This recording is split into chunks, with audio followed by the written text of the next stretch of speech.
Isang anghel na dumating, padala ng Diyos para sa akin, upang ako'y mahalin.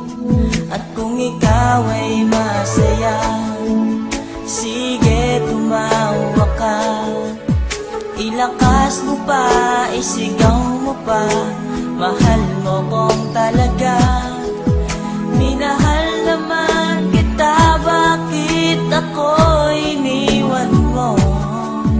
Now I realize to make apologize, wala kang kwentang girl, ayoko na sa'yo.